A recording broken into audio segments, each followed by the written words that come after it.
Good evening, Boomsticks family. Boomsticks here. As always, my honor to spend this time here with all of you. I'd like to take a moment to tell you why I feel as though my honor to spend this time with you. 4 short weeks ago when this channel began, it began as an idea with and for my kids as a way for us to, an alternate means for us to communicate with each other and to play with some videos, doing the things that we have, or hobby that we have come to love. So we didn't think 4 short weeks ago that there would be another 41 of you as of today that were willing to subscribe and take this journey with us, and we feel honored to have you. So thank you. Tonight we are here to reveal the Aero Precision build to all of you. Thank you to all of you who have followed along with us over the month as we have given some sneak peeks and a few teasers getting this thing ready to get out here. We have been collecting these parts and pieces over a number of months, and here are some of the resources used to collect those. We use King Firearms, Aim Surplus, Phase 5, Primary Arms, among others. These are here just for reference, not endorsing any of them, except for Desert Tactical Solutions. We purchased the Elfman Tactical SE drop-in trigger from them. Love Desert Tactical Solutions, great staff, great support, great prices. Have just come to love them over the years. I'm not sponsored by them, just like I said, just love them there. Let's get some of this stuff out of our way, and without further ado, we will get this build out in front of all of you.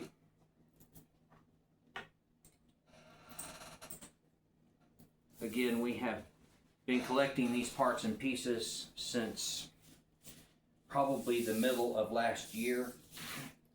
Received, hey look, the first boomstick. Boom. We received the last part yesterday and got that installed. You can see that on the video from yesterday below. Ladies and gentlemen, presenting the Aero Precision build. Ta-da! The assembly does not have anything in the chamber. It is safe.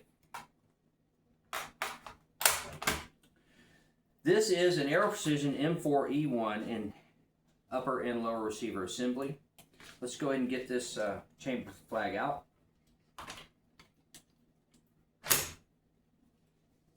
We're going to go ahead and separate the upper and lower.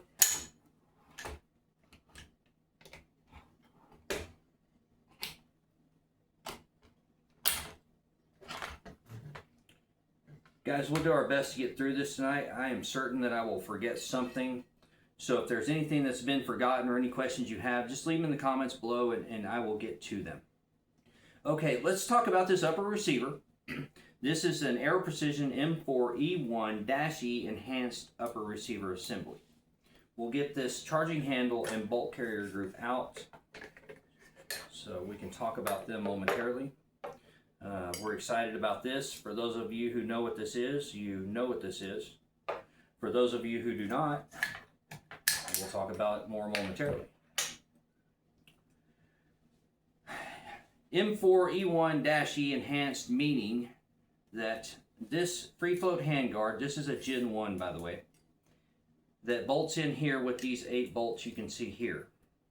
Typically these free float handguards will attach to the barrel nut. You run the barrel nut up and then you time it and then you attach it there. This one does not have that. Barrel nut is a different portion inside of here. These nuts, or bolts rather, actually attach to a portion that is manufactured as part of the upper. Aero Precision states that because this handguard does not set on the barrel nut, which is clamped to the barrel, it improves accuracy when firing. I can see the logic and common sense in that. However, improved accuracy with a 10.5-inch barrel, well, for those of you who know, those of you know, that those of you who don't, that's kind of a comical statement. Nonetheless, moving forward, we installed a Picatinny rail here for the bipod. We'll be removing that after we get it on paper, and we'll be putting in this little red anodized foregrip that you see here, somewhere around here. We purchased a cheap optic from Amazon, Sniper brand. I think this was around 30 bucks. Going out 50 yards, it should serve its function just fine. We purchased it, of course, because, well, it's red. Come on. So, let's talk about this. Let's talk about the charging handle first. This is a Timber Creek Enforcer charging handle. You see here. This was purchased from Gunbroker, demo model. You can see here. This came from a gun store up east somewhere, and we got this for somewhere around 70% off of list price. A very thrifty buy. Let's get the. Oh, we also installed the anodized red forward assist here as well. Let's get this charging handle back into the upper receiver. The bolt carrier group here is a Rise Armament RA1010 low mass, meaning it is skeletonized, as you can see here. And this reduces the reciprocating mass, which will reduce the felt recoil in the shoulder here. This, in conjunction with some other items purchased specifically for this build, should virtually delete the recoil. That's what we're hoping for. So if you'll stay tuned and follow us along on the journey, we'll all see how these perform together. And we'll talk more about that when we get into the parts installed in this lower assembly.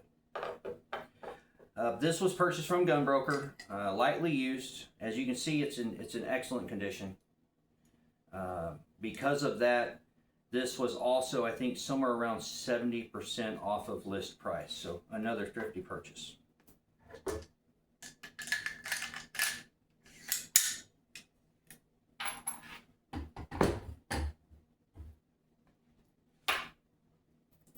The lower receiver assembly. This is an Aero Precision M4 E1 lower receiver assembly. Would like to talk about why we chose Aero Precision for this build and why we will choose Aero Precision in the future, or a manufacturer that offers the same offerings. With this lower receiver, you don't have to use any pins with this. Unless you go with the standard trigger, of course. We'll talk more about that in a minute. This bolt catch release is threaded. There's no longer a pin here. The detent hole for the safety has been threaded, so you're not chasing the spring everywhere. And then on the upper assembly, the forward assist here has been threaded as well. I forgot to show that. Right here for the forward assist has been threaded, so no pin there.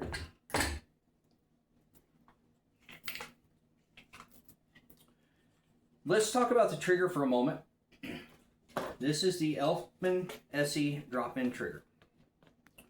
So one evening while doing some retail therapy on the old Gunbroker, I was in the trigger section and I came across this trigger, not this one, but one just like it with this curved red trigger shoe.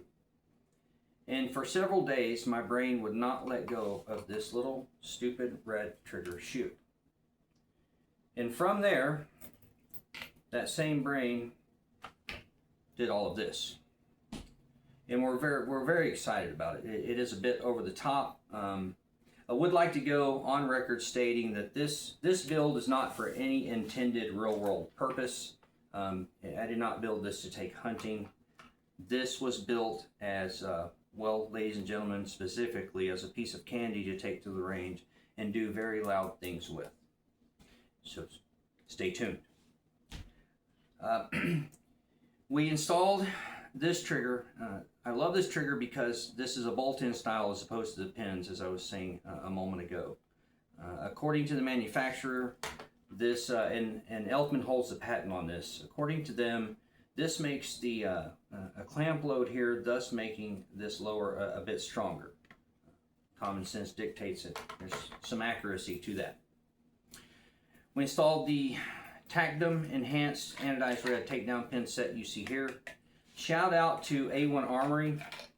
This package contains the first set that we purchased for this build. Oops, that one hit the floor, guys. There are a couple of felines that are a part of the Boomsticks family that may make an appearance, and they'll take care of that one for us.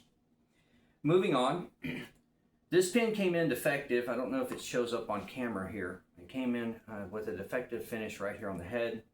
I reached out to A1 Armory, showed them a picture, and they shipped out a new set free of charge right away. So shout out to A1 Armory. Like these pins, we'll use them again. We installed the extended mag release you see here, ambidextrous red anodized safety, love this as well, and then the ambidextrous mag release you see here, love that function. Back to the trigger. Another reason why I love this trigger is it is fully field adjustable, meaning that you can adjust the trigger pull on this one from 2 3/4 pound to 4 pounds with a flat blade screwdriver right here.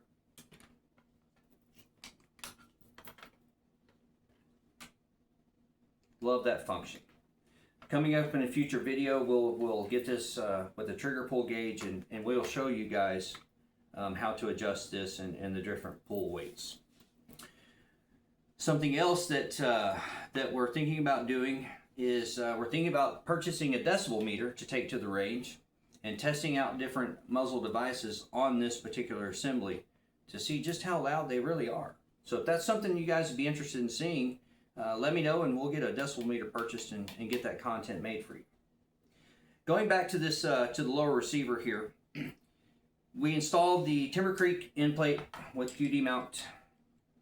Installed an enhanced castle nut from A1 Armory, Timber Creek buffer tube anodized red with 6 points. We purchased and installed the SB Tactical SBA3 pistol brace with the Phase 5 pistol brace strap in red. Well, of course, got to be red, guys. So we have the Haramag 5.56 NATO mag here with the band in red. Well, of course, it's red. And Mr. Punisher making his appearance here as well. Well, guys, I think that's about it on all of this here. Next up, we're going to get this out on the range and get some testing done. Let's get this pin back together for all of you one last time. Again, thank you for following along with us.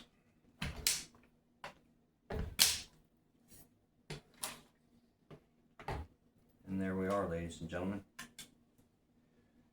Coming up in some future videos too, we're going to be doing some reviews over a battle-worn AKM.